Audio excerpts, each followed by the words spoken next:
What is going on, travel family, adventurers near and far? Welcome to another broadcast from Point Noir, home of the Point Noir podcast. I'm your host and tour guide, as always, Jerry III, aka the one and only Kimono Jack, and I am thrilled you're here with us for today's session, number 34 with the Point Noir podcast. But I'm even more excited that we just completed our first ever live event, Journey to the Point, the ultimate travel planning workshop here in Dallas, Texas. If you missed it, you missed out, but listen, I'll recap it for you. We started off with an amazing vision board exercise, followed by a travel workshop that was hands-on, and then we had an amazing panel that was not only full of information, but featured previous guests from the show who actually flew into town to share their perspective, add their energy, and just contribute to the success of everybody accomplishing their travel goals this year in 2019. It was amazing. Everybody who attended took tons of pictures, said they can't wait for the next event. And I just want to say a special thank you to everybody who came out and supported, who participated, our guests who flew into town and contributed their energy, and the team of people I had help me put it together because I couldn't have done it by myself. Everything from serving drinks to taking pictures to organizing the space. I don't know anything about tables and chairs and where they should be set up. I just know people need to be in the room and feel good about it. My team made sure it happened. So thank you so much, everybody.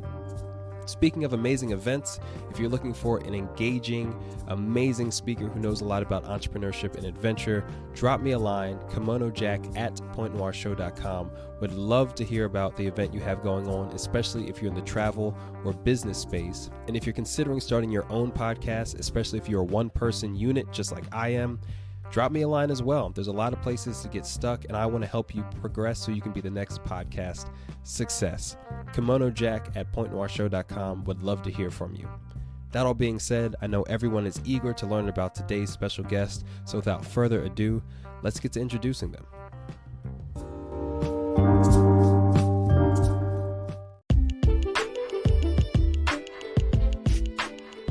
Joining us today as our special guest at The Point is Joshua Walker. Make sure to follow him on Instagram @JoshUTrippin', or check out his travel blog, joshutrippin.com. And I have to say, I love the consistency in branding like that. The brand is strong, y'all. We talk about so much. This interview is all over the place, but adds a ton of value wherever we do land. Josh has a ton of travel experience, not only domestically, but internationally, in just a range of perspective. We talk about how he's learned to appreciate and really adore the outdoors by trying out hiking, trying out skiing, places where you don't see a lot of men of color represented at all. His unique perspective as a Black gay man who travels, and also his desire to travel to Africa, which has been so strong that he's working on a documentary called Where's My Birthright? And that's something that's in the works right now and is sure to be incredible. So grab your refreshing beverage as always, find your comfy, cozy place, maybe grab a pen and some paper because you might want to take notes, and let's dive into today's session. I'll see you on the flip side.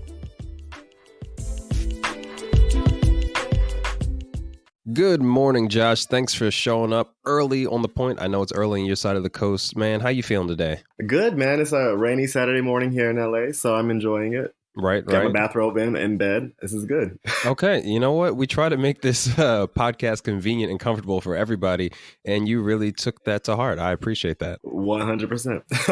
We're fans of robes here. Robes and kimonos.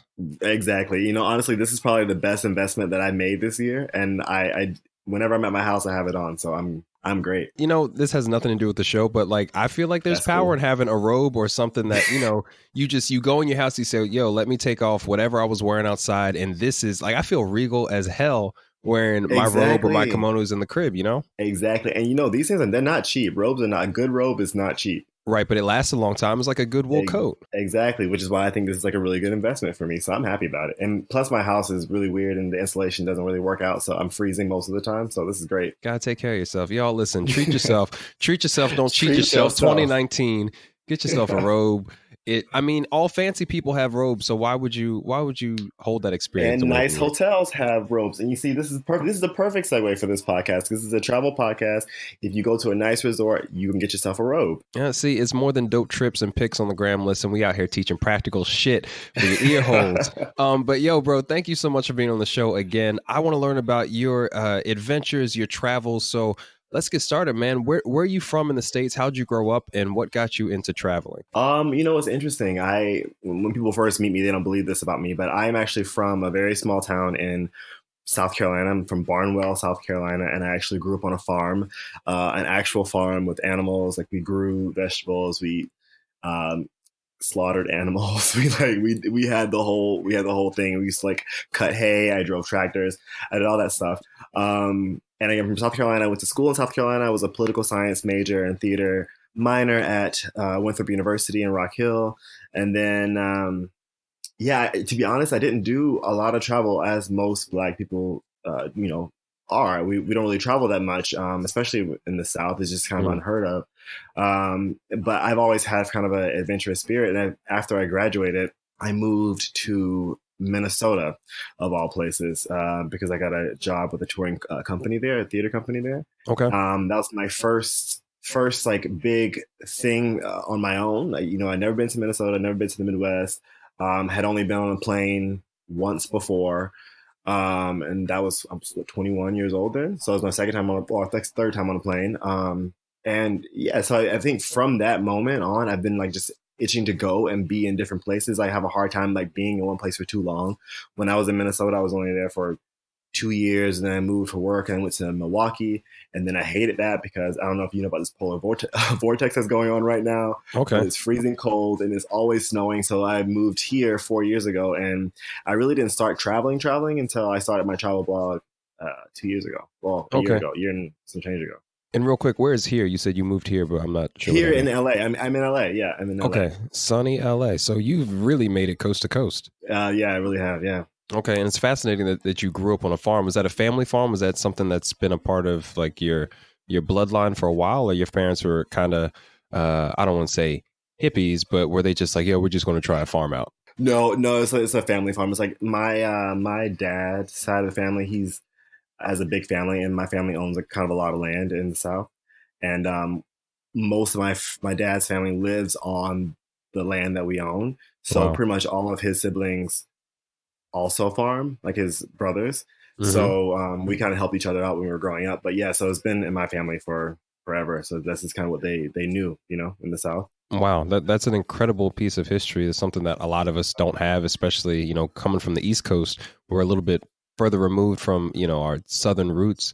But that's a beautiful thing, man. I hope that continues to thrive and exist, and you guys keep that heritage, that history with you. That's awesome. Well, it's hard. It's actually kind of hard to like to think about because actually because I'm the youngest of seven kids, Okay. and that means free labor for my dad's farm. Right, So, right. but we all moved out, so it's kind of just him now, and like he gets some help from my cousins that are still down there. But the farm is definitely a lot smaller. My dad's getting older, so it's my family still lives there, but the farm itself is kind of shrinking.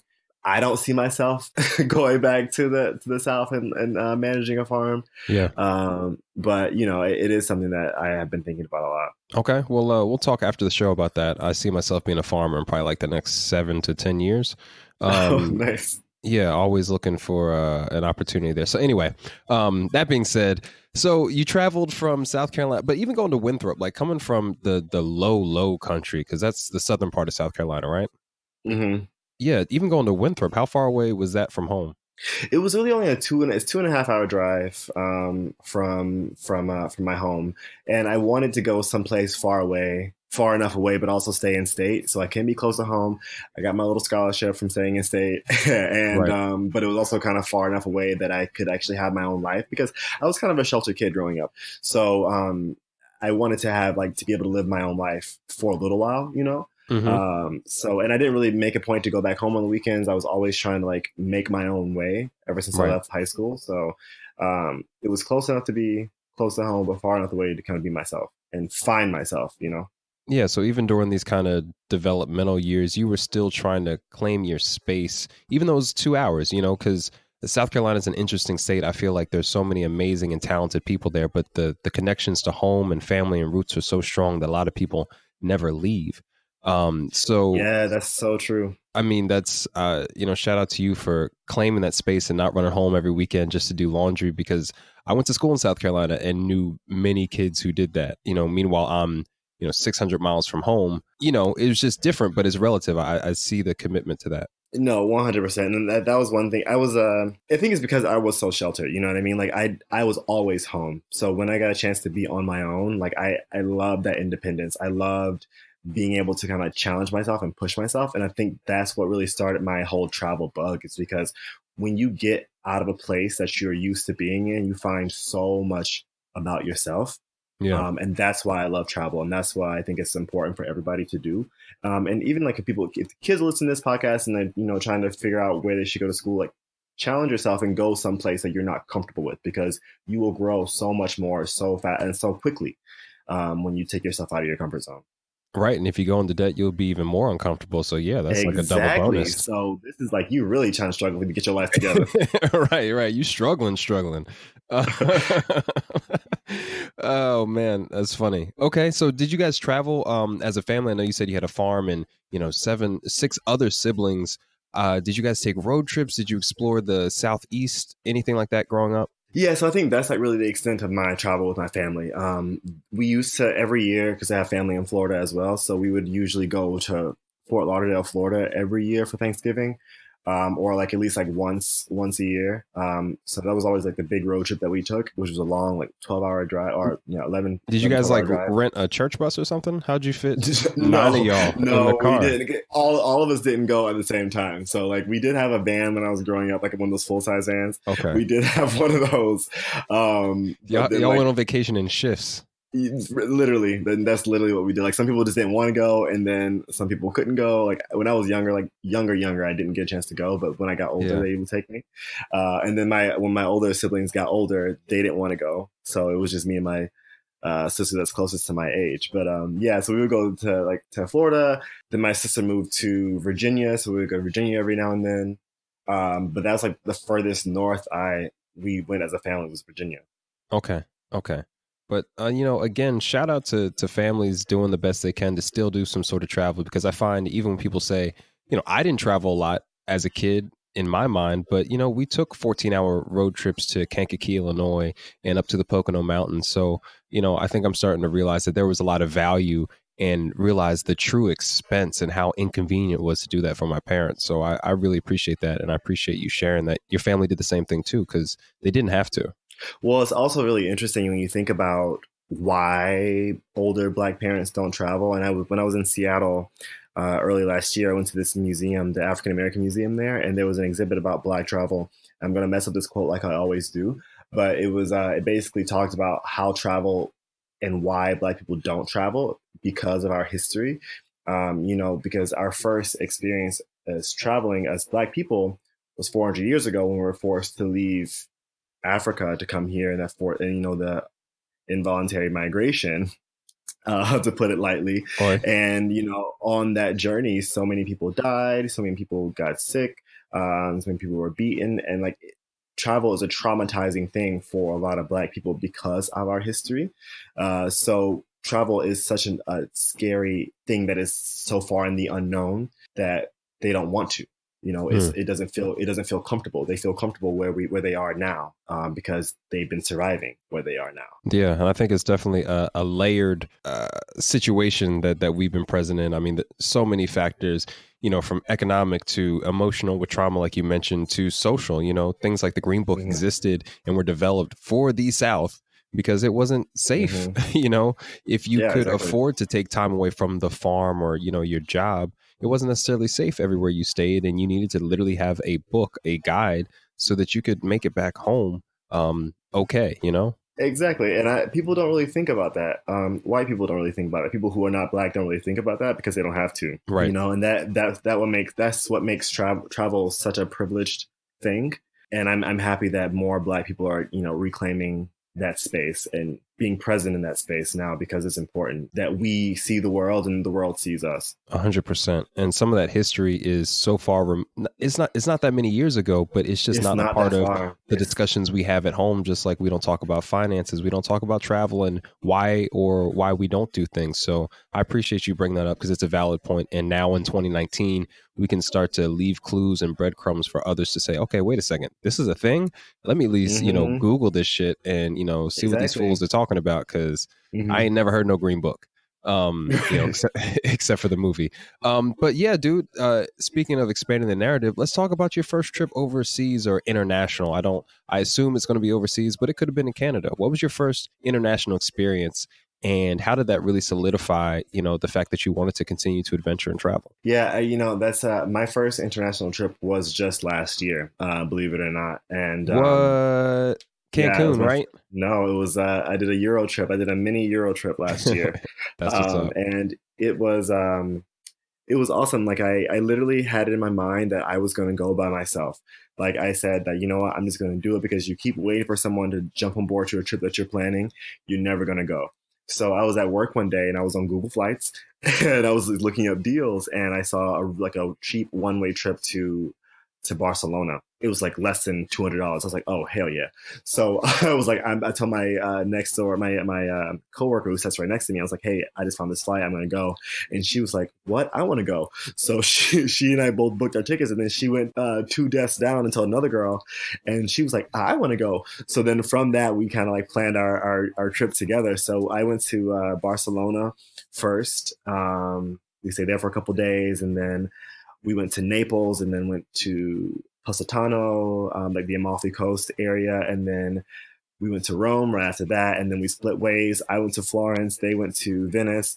I then went to Venice. Then we went to Paris together. And then London is how I ended my trip. So I was gone for like almost 2 weeks. And it was honestly the best time I've ever had in my life. Like even the really crappy things that happened while we were there. Like, for example, my Airbnb got broken into our first Mm, night in yeah. Barcelona. And that was literally our first stop. And like, you can either let that affect your trip and like have a miserable time, or you can say, that really sucks. I still have a whole vacation in front of me. How am I going to live my best life and go forward? And I think that even that happened, like after that got broken into, we got our money back and then we went to a better hotel in a better area.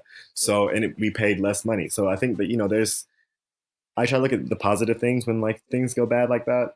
And I Hmm. think that's kind of how my life has been grooming me. Like I'm a pretty resilient person, so yeah. Again, I had an amazing time. It literally like changed the way I see the world because you are forced to start seeing things from a different perspective because you're not from there. Like, you can complain about the food, or you can complain about like you might think someone's rude because they don't have a sense of personal space, or you know what I mean. Like in Italy, for example, it's not polite to hand money to someone. You should put it down Mm, on the counter. And I didn't know that for so long. And I got mad at them because they're putting my money down on the counter because I think that's rude, but I'm not right. Italian. You know what I mean? That's a really privileged and American centrist way of looking at things. And Hmm. I appreciate that you were forced to get out of that. Right, because it's there in your face, whether you like it or not. And these people have been doing Exactly. this for longer than you've probably had a country.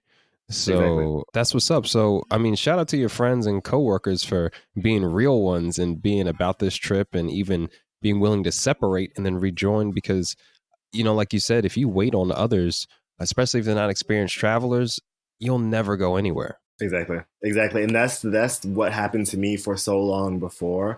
I've been trying to like plan all these like big trips when I was living in Milwaukee, for example. And you Hmm. just try to talk to people and everyone's like really into it, the idea when you first bring it up, and then all of a sudden you stop hearing from them, and then you lose motivation because you're like, well, I can't afford this trip by myself, so I guess I'm not going anywhere. Oh, so okay, so the financials became a factor in that decision to go with others. This past time around, no. But like this is like for example, like years ago when I was trying to Yeah. like travel, but then I couldn't. Like if friends back out, then you just don't do it because it becomes too expensive to kind of go by yourself. But this last year when I made the decision, I said I'm going to go regardless if anyone else goes or not. I may Hmm. have only been able to afford like one or two countries, but I'm going to go someplace. Like I would have been happy just going to Barcelona, for example. Yeah. But Yeah. um, I knew I had some money saved because I had been like saving for travel. Hmm. So I was like, I was going to do it regardless. So I'm happy they Yeah. came because I was able to see more things and save money, because if you can save money with lodging, that's like half the battle. For sure. And you bring up a really good point. I'm not a consistent group traveler. Usually it's more of a work business sort of thing. But yeah, there is an opportunity to save money when you go with others. And, that's another benefit of group travel that I don't think anyone's mentioned before. So thanks for fleshing that out a little bit, because that's a reality. You know what I'm saying? When people are trying to put their, all their shekels together to go overseas, yeah, buddy will make lodging a lot easier. Even thinking about that, like if you can have an honest conversation with those people that you're planning a trip with and say, look, we can go together, but we don't have to stay together the entire time. Like if you want to go do your own thing, you can go do your own thing. We can meet up for dinner, we can go out.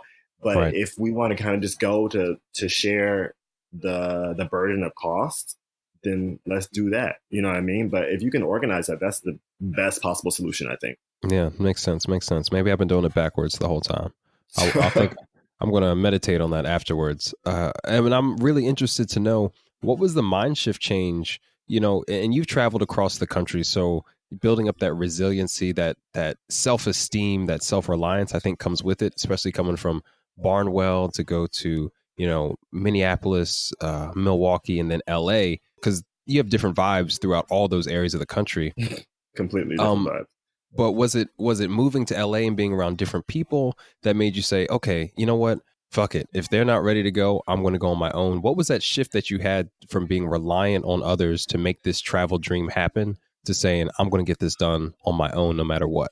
Well, I have kind of like a hustle mentality in general, and I've always had that. Mm-hmm. So because I have to, you know what I mean? Like again, like I didn't come from money. So everything I get, I really had to work for, and I'm a very diligent and very passionate person about the things that I'm passionate about. Mm-hmm. So I think when you are forced to put yourself in such a role of independence, so like early on in your life, then you start to kind of realize what it is you are working for and what it is you want, and you start going for the things you want. You know what I mean? Right. Especially like you think about like having to develop resiliency as a black gay man in the South, for example. Yeah. Like you are forced to be on your own, and the decisions you make really affect the rest of your life. So like everything you do is everything I do is because of like my upbringing and like how I was kind of raised and how I was kind of pushed in these like really uncomfortable situations. So I think that that's just kind of what you have to adapt. You know what I mean? Like growing up and being in the South is very different than being in New York, for example. You know what I mean? True. The mentality is different. How people see you is different. That also shifts from being in Minneapolis. So in the touring company I was with, like Minneapolis is a pretty progressive city, but Mm-hmm. we toured all over the Midwest. So there would be times when we would go up to Bemidji, Minnesota, or Duluth, Minnesota, which is like the northernmost point of Minnesota. And if you ever go up that way, it's really, really backwards. Right. And there are people there that don't want you there. You know, I still remember this time it was myself and my two tour partners, and one was a black girl, one was a white guy. We stopped to get gas, and this truck pulled up beside us, and I was getting some like weird energy from them, and then we end up pulling off together, and we're on the road together. This truck zooms by us and like shouts out "nigger" outside of their window. You know what I Wow. mean? It's like so you never really escape certain things, Mm. um, and for me, I am not afraid of racism anymore because Okay. I had to face it so much. You know what I mean? So Yeah. if someone was to come up to me and be that way towards me, then I'm going to stand my ground.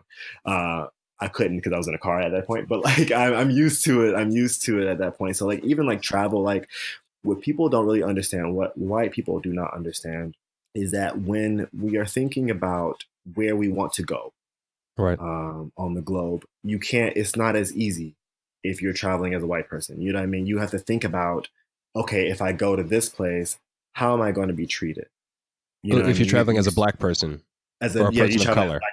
Yes, Okay. exactly. Person of color. Like Got you. you have to think about how am I going to be perceived in this country? You know what I mean? And that kind of narrows down like certain places because especially if you travel solo, Mm-hmm. then you are by yourself and you have to, and some people can't handle it. You know what I mean? Like I can handle it, but some people can't, and I think that deters a lot of people.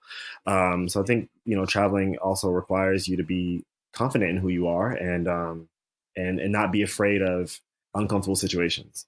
Right, right. And does, you bring up an interesting point, and I always let my guests speak their piece, and you've been super open and transparent to this point. But I'm curious if identifying as a non-binary gay man of color, does that change where your travel destinations are as well? Because, you know, in terms of progressiveness, some countries, they aren't, the United States isn't even there all around. Right, exactly. Does that change your travel destinations or what you consider when you go on a trip, whether that be solo or with a group? Yes, it does. I mean, thinking about places like the Middle East, for example, Okay. like So Dubai. being Dubai, for yeah, is one place that I'm like, it's not legal to be gay there. Okay. So it's like, no, you're not going to get arrested for just like walking down the street as a gay man, but like, because gay people go there all the time. But for me, the country does not accept you. You know what I Right. mean? That's like a law. And I understand the same thing here. There's, we just got allowed to be married a couple years ago. So like it's no real different here. I mean, there Hmm. is, but I live here. You know what I mean? Like I have the choice of whether or not I want to go and immerse myself in another culture that's unaccepting of me because I can't change the entire culture's mind. I just can't do that. Right. Um, And you're not willing to compromise on who you are, who you've discovered yourself to be. Right. And the same thing, I don't like walk around the street with like rainbows all over me. And, what I mean? I'm not like a stereotypical or like gay person. You know what I mean? I feel like I kind of blend in. But at the Hmm. same time, like I don't want to feel like I'm not welcome. You know what I Yeah. mean? Even though I'm not welcome here, in a lot of places. Right. But I think that lately, though, I've been more open to certain things and kind of saying, like you said earlier, fuck it, I'm just going to go and I'm going to do whatever I want to do. Yeah. So while Dubai is not really on my radar, it's not something that I wouldn't do. And before it was something that I wouldn't do. Yeah. Now you're willing to consider the possibility of being in that environment because you're there for an experience and everybody else has got to deal with their hangups and, their baggage, but you're kind of going to Right. press forward, right? Right. I mean, I deserve to be in that space just as much as they do, you know? Yeah. Yeah, So yeah, yeah. Yeah. And I feel like there's a lot of similarities between that additional perspective as well as just being a person of color and saying, we deserve to be in these spaces. And when it comes to how else we identify, like, fuck it, it's all the same thing. You deserve to be in that space. 100%. And we deserve to be in a lot of spaces. I mean, like, so for example, last weekend I went skiing for the first time. And one of my pet peeves is when people say things like, this is like a white person thing to do. Like, hiking is a white person thing to do. Skiing is a Right. white person thing to do. Horseback riding is a white person thing to do. And it's like, I hate that because it takes so much away from ourselves when we give them all the power to enjoy all these things that are actually really, really amazing and fun. And if Mm. we got a chance to do it, we're robbing ourselves. And for so long, white people have robbed. So I don't want to. I'm not a racist person, everybody. I'm speaking about like just facts, big facts. Historically, white people have robbed us of so many things, and I refuse to allow anyone to rob me of a good time if I want to have a good time. And these things are good time. And I think that black people need to start understanding that more so. Like we deserve to do all the great things that everyone else can do. Right. Travel used to be a white person thing, you know what I mean? And now look at us. We're all over the place. Right. And in increasing numbers. And for me, I think there's two ways around what you're talking about in terms of, I 100% agree that we are robbing ourselves of our own power, our own heritage, people of color in general, by saying, oh, this is a white person thing, or this is not for people that look like me. There's immense power in sharing current stories. Like when I think of platforms where men of color, no matter what your perspective is, just talk about stuff that's not sports, music, or Mm-hmm. bullshitting about, culture, there's not many platforms where you just hear men having real conversations like we're having right now. So I appreciate you and all of the guests that have been on sharing this experience with me and the audience. But there's that modern telling, but then there's also the history. Because when I went over to France and started teaching Black history, I learned about Black adventurers and travelers that been circumnavigating the globe, that have been exploring, 8 weeks on a cargo ship and just pop up in Paris one day since the 18 and 1900s. So that's in our history. And if we were more in touch with that, shout out to Black History Month, we'd feel empowered and wouldn't have to wait for a Josh to get on the air and hopefully tune into the podcast and learn about it. We need to understand where we came from, because who are we to keep our gifts, our talents, our perspectives out of these arenas? Because we've brought so much to every other fucking thing we've touched. Why wouldn't we change the horse riding game? Not to mention that we were the first cowboys. You know what I'm saying? Right, exactly. I think that that was what you just said was like spot on, and I appreciate you and I commend you for doing this podcast to give Black people, Black men, the opportunity to share stories because it's so important. Like I said earlier, for people to see us and to hear us and to understand us, because we have a lot, and we have had a lot to offer the world. And we can see, I mean, America was built on slaves, was built on the backs of Black people, Yeah. and history classes don't really teach you that. I was just talking about this last night with my white friend, like how history has been so whitewashed. You know, like he took a European civilizations class in high school, but where is the African civilization class? You know what I mean? Where is the actual, like, why do we have to wait until college to learn about like the true Black history? And there's a quote that you might have seen, or that people might have seen, that says, white privilege is your history being taught as part of the core curriculum, and our history being an elective. Exactly. Yes, I love that quote, and that's exactly what it is. Like you have to seek out this information, Right. and it's not just given to you. And there's still like remixes of it. How can you remix history? That's the thing that's like baffling to me. It's like people are literally like telling false stories, and I'm like, Right. but how?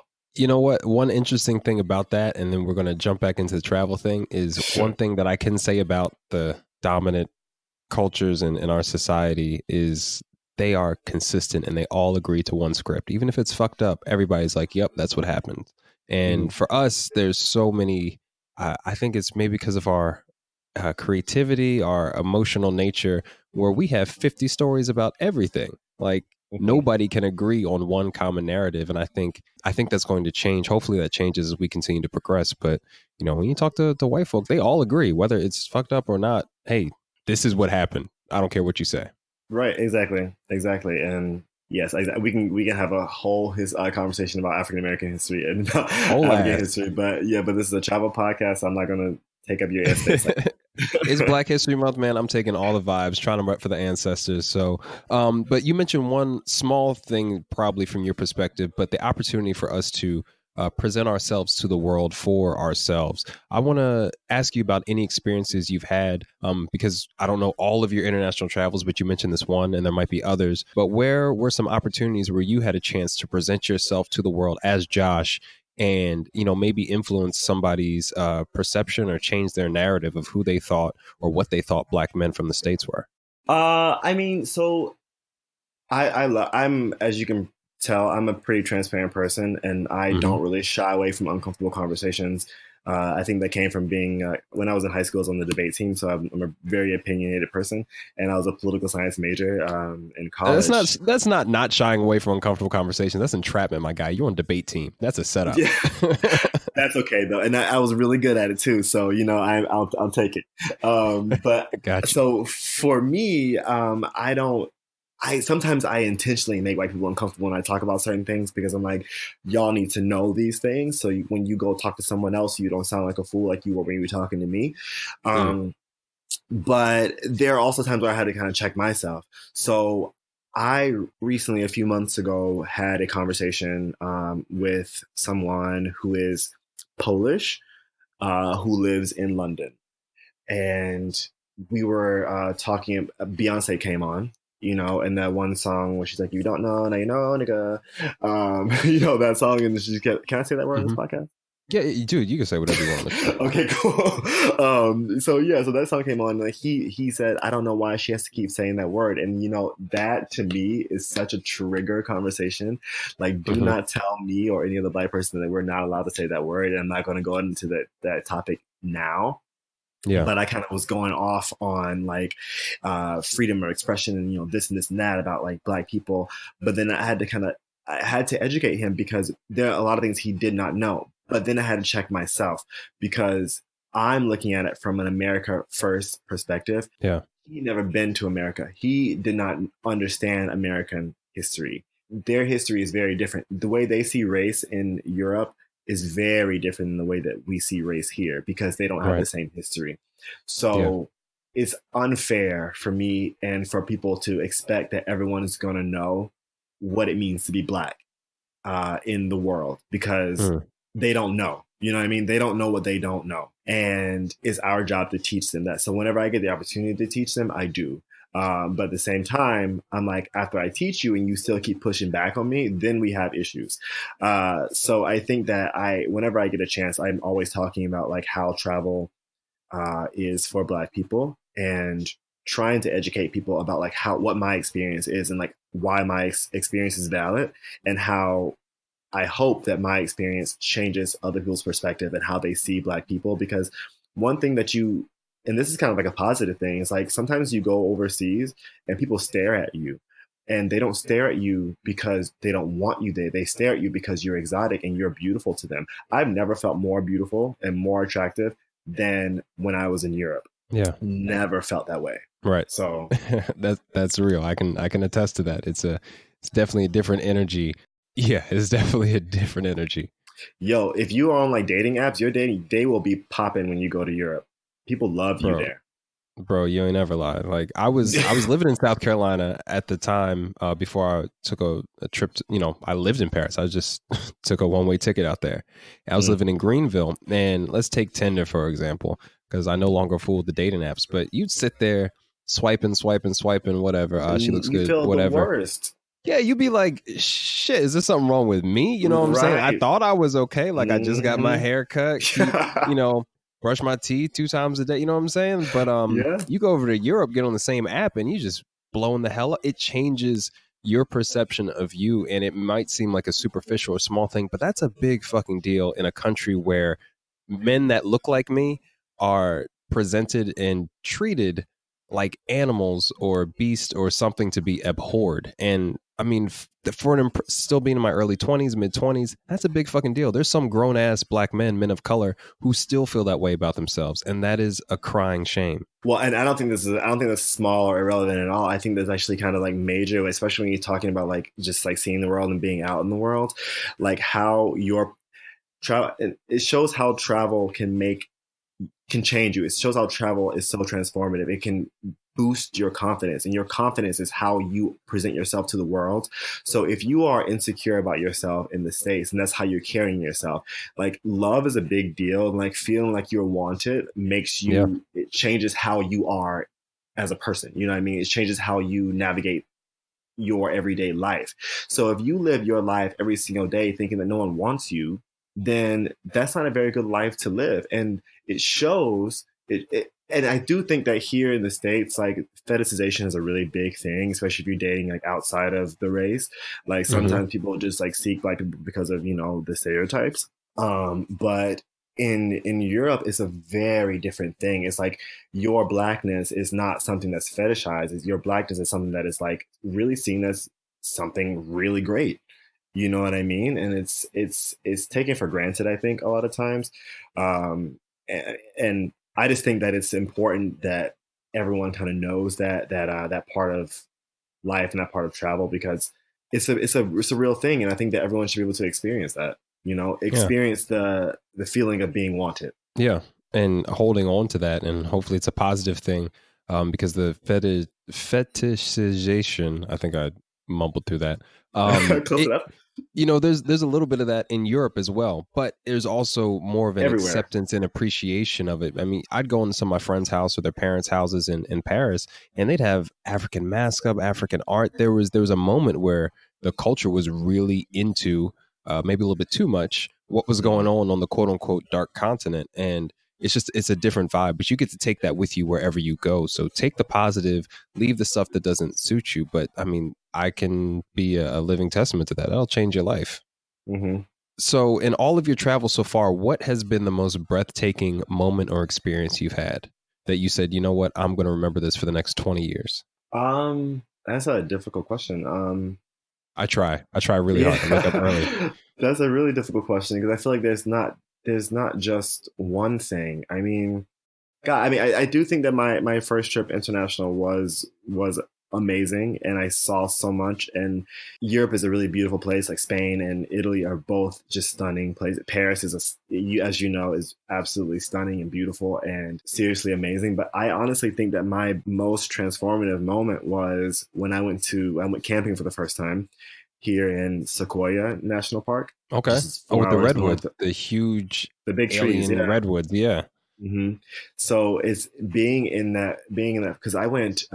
This is me doing a real white person thing. I went camping in December, so it's freezing cold, and there's snow, and I went camping in that, and that was my first time camping, and I went with my white friend, and I honestly, it was one of the best trips I've ever had in my life, because it's crazy that people don't really, and I love hiking, and people don't, when you breathe fresh air, like true fresh air, Yeah. there's nothing like it. You know what I mean? There's absolutely nothing like it. When you go to the top of a mountain and you breathe like true fresh air, it was not, loaded with pollution and all this stuff. Like being in the trees in those that big ancient forest, and then you really, this is gonna sound so hippie like, but I don't care. When you are in that forest and you feel the energy from those trees, because those are living things too. And I think that people often forget about that. They Yeah. are living things, and you feel so much energy from that, and they're so much more resilient than we are as human beings. And like when you are up against something that big, you realize how small you are in the world, and it really makes you take stock of your life. And like you are forced to think about life and how you affect the world and how you change things, and it gives you a greater respect for nature and the world in general. So for me, that was my most transformative moment, was just being out in nature. You immerse yourself in it, you forget about Yeah. everything else. And when you forget about everything else, you learn about yourself, and you focus on yourself, and you yourself grow. And I think that's just amazing. Did you have one moment or one realization that you returned from that trip with where you said, okay, I'm doing this thing differently, or this is now my approach to how I'm living my life and progressing myself? So many things. I mean, to be honest, so like without like going into too much detail, like I end up having like a kind of like a dramatic, cathartic moment when I was out there.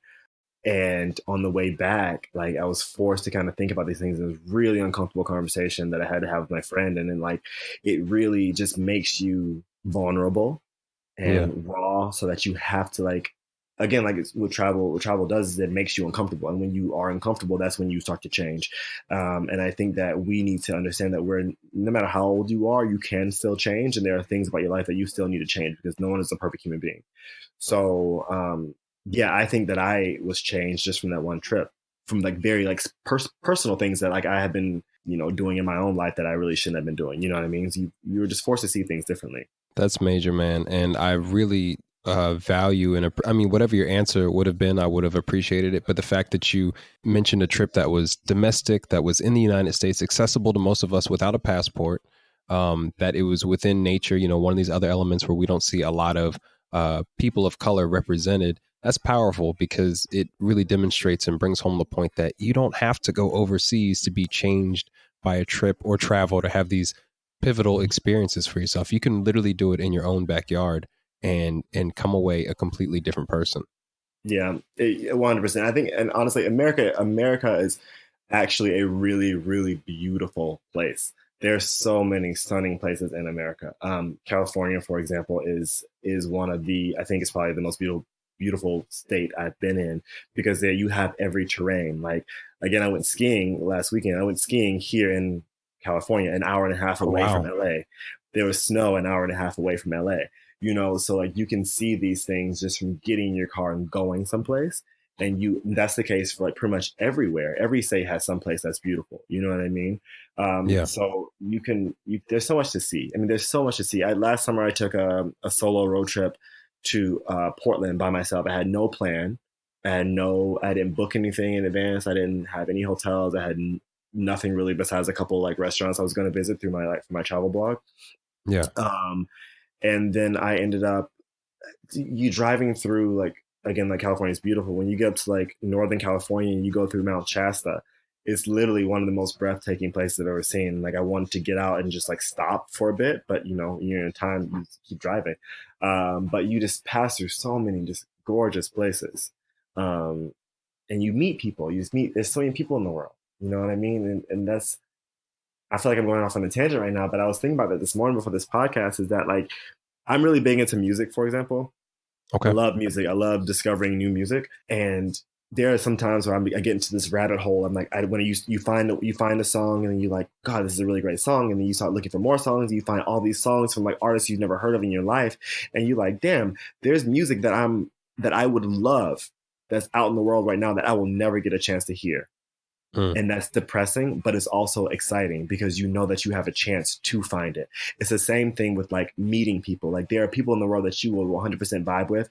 Like some of my best friends in my life now are I met through my travel blog that I've actually never Yeah. even met in person. You know what I mean? But I just had we have that connection. It's the same thing with places. There's so many beautiful places that you don't see on Instagram because everyone's kind of going to the same place. But there are other places that exist that are just as beautiful, that we will Yeah. never get a chance to see. And I think that's exciting, but it's also like it's sad. I wanted to spend my life just seeing everything and meeting everyone and hearing everything. You know what I mean? Yeah, definitely.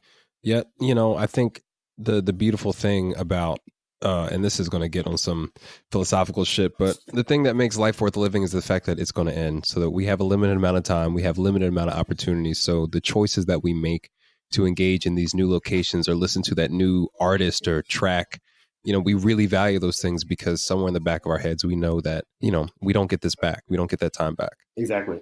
Exactly. That's awesome, bro. So you've definitely solidified it. I want to do a Point Noir summit of some sort.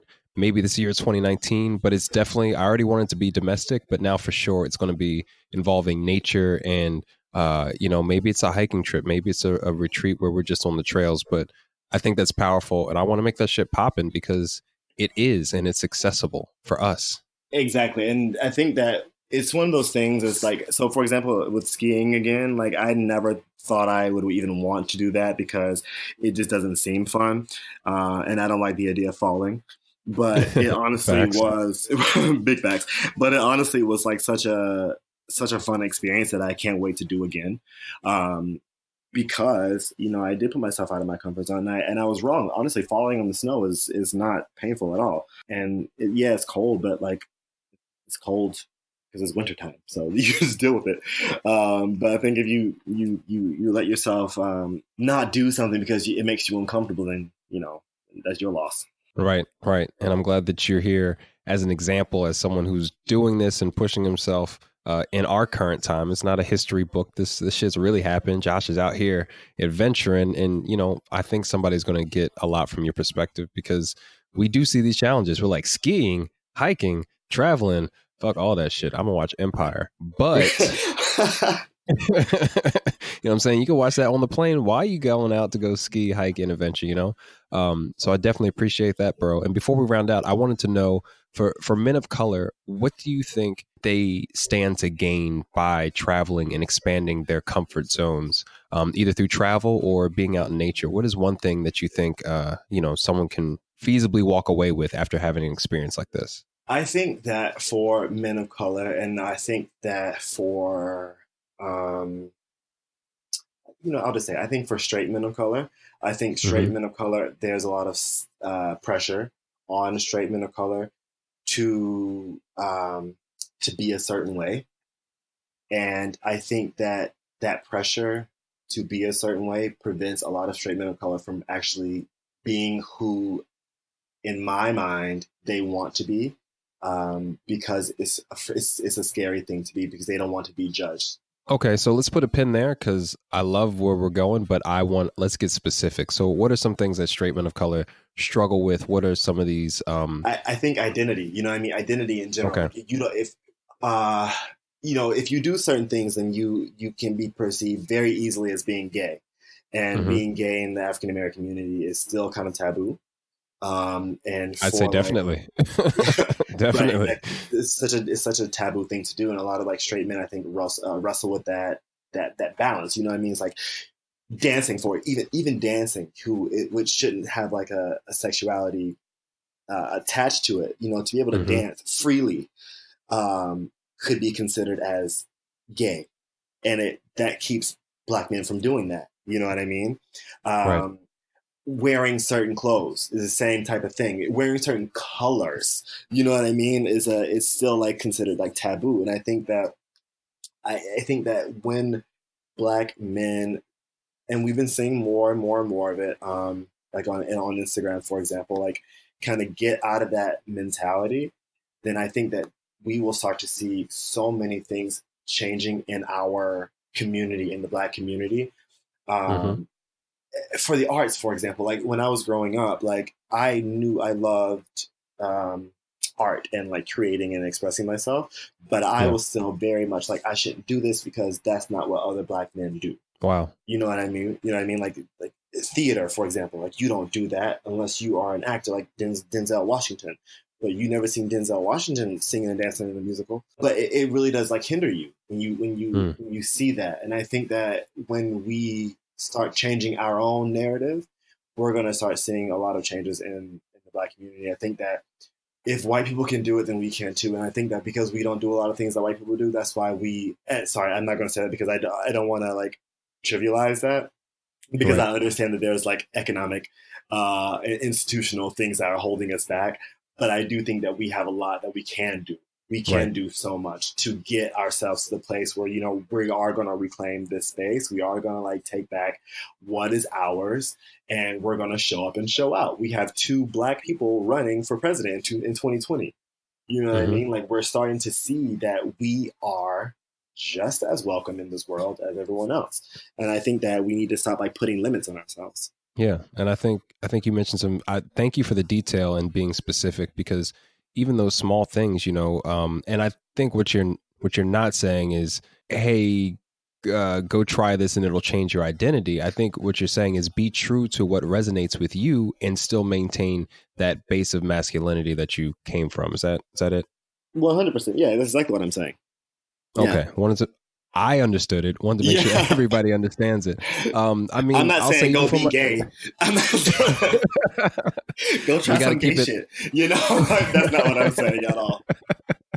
It helps to make sure people are overstand what we're going through here. But Yeah, no, I yeah, that's understand. that's the thing. I mean, the fact that I 9 months ago I was in Botswana in a fucking kimono on stage talking to kids about my experience with travel and adventure and things like that, and that's a part of me. That's not part of the normal stereotype for how a Black man should travel, but travel has literally removed some of those boundaries and allowed me to access who I really am, and I show up better in the world, and I'm effective when I have conversations like you when people tune in. So that's a real thing, bro. And thank you so much for diving into that because we all need to hear that message and be reminded that, shit, there's all kinds of Black people. There's not just one. There's not just one type of dude. You know what I'm saying? Like we're all over the place and we're great where we shine at our strongest points.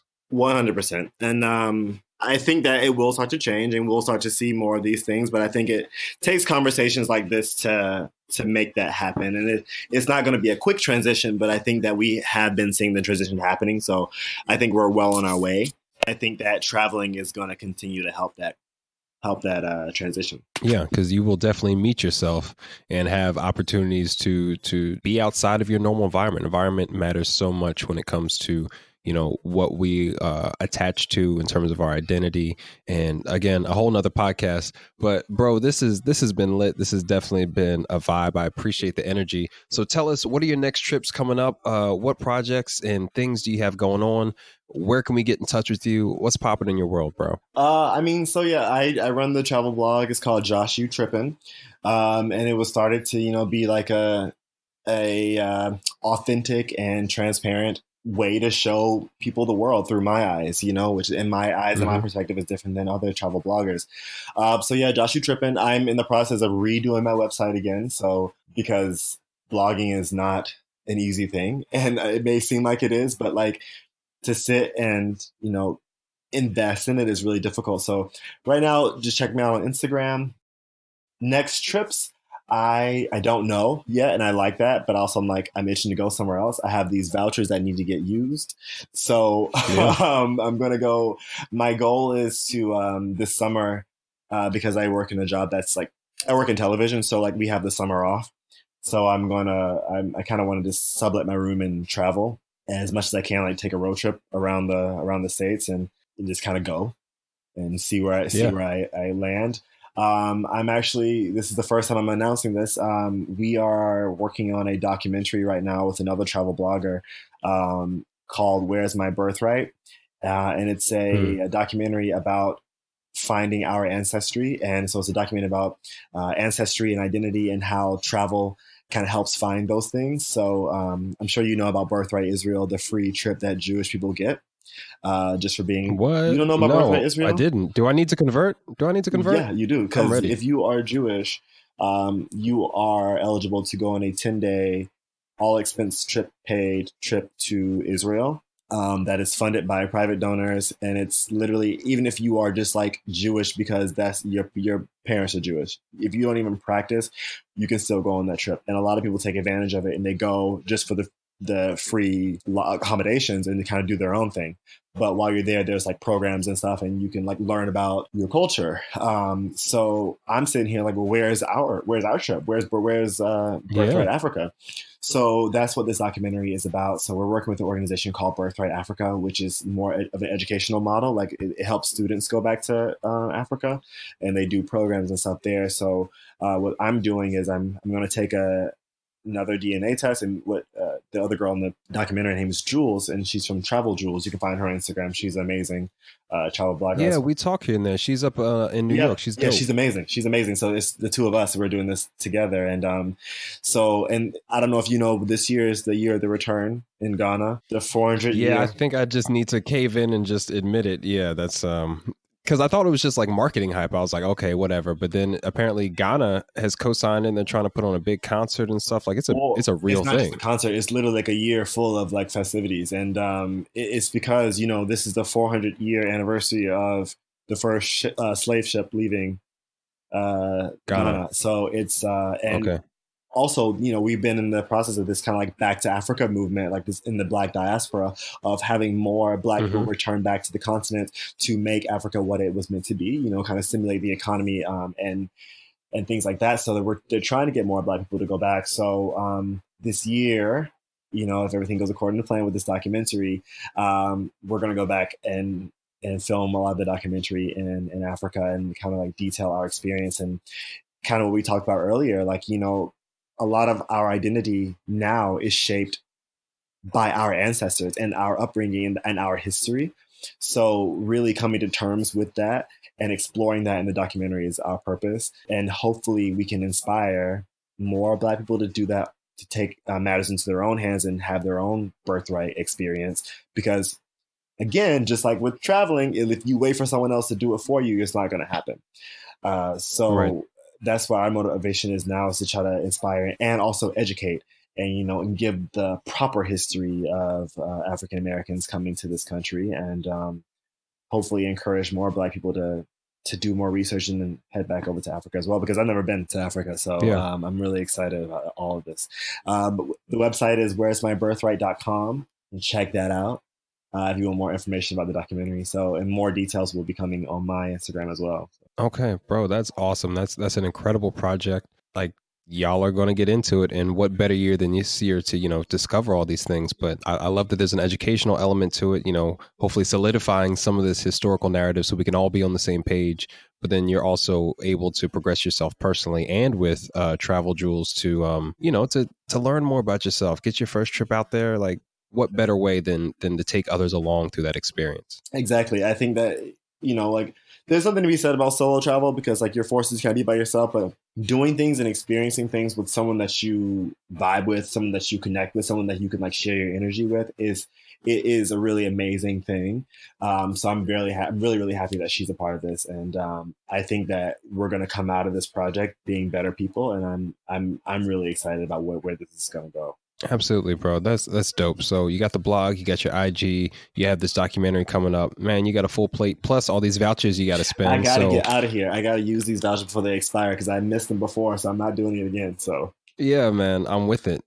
Dude, thank you for your energy, your time, sharing everything you did. Definitely going to keep up to date with you on the documentary, and I'm excited to see where that goes, as well as your blog, because blogging ain't easy, y'all, man. Writing consistently, if oof, it is tough. it's a It is job. Like tough. don't underestimate bloggers because it's a real thing out here in these streets, and it's hard because there's so many people who are like navigating that. So like everything's starting to be oversaturated again. It's just like YouTube. I commend all the bloggers out there who are doing it, and like Jules, for example, like she's been doing it for 2 years now, and like she's getting all the attention that she deserves because she's been working really hard at it. So Shout out to all the black bloggers out there. Yeah, I'm not with the shit, so I just have a podcast. 'Cause I'm like, it's way less effort for me to just talk for an hour than to write for an I'm hour. sorry, but this is actually a really big undertaking as well. So do not sell yourself short. Appreciate it, fam. But we got to work to our strengths as creatives. You got to work to your strengths. So I can write my ass off. It'll take me literally the editing alone, bro. Mm-hmm. I can get through this and it's just easy breezy. So I was able to find and navigate towards my strength. And hopefully this gives other people an example to be like, hey, you will have something you're passionate about, set up your podcast. I'll even help you do it, sort of deal, you know? Yeah, I had a podcast before and I stopped doing it because I was like, you know what, this is too much work. So I commend you for continuously doing it. So congratulations. Man, appreciate that, bro. Well, we'll definitely stay in touch, man. Stay linked in. I would love to have you back after this whole thing and experience has been through, because I got some questions about ancestry and the DNA tests. But we're out of time because that will probably get problematic with the year of return. So, bro, stay well. Take care. Hope to have you back on the show. And thank you again for being here with us at The Point. Thanks, man. I really appreciate the opportunity. Thank you. I really do. Anytime, man. All right. Well, safe travels and best of success with everything.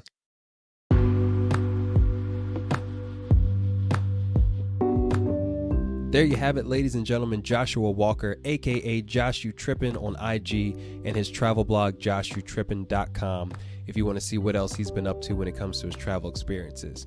Also, don't forget to check out his documentary that he's working on, where'smybirthright.com. I think it's amazing and admirable that he not only wants to travel to Africa to learn about his heritage and lineage and the cultures that surrounded where he's from, but that he's going to package it in such a way that others can get value from it in the form of a documentary. Making a movie is no easy work, so I can't wait to catch up with Josh later and hear about the process and what's become of it.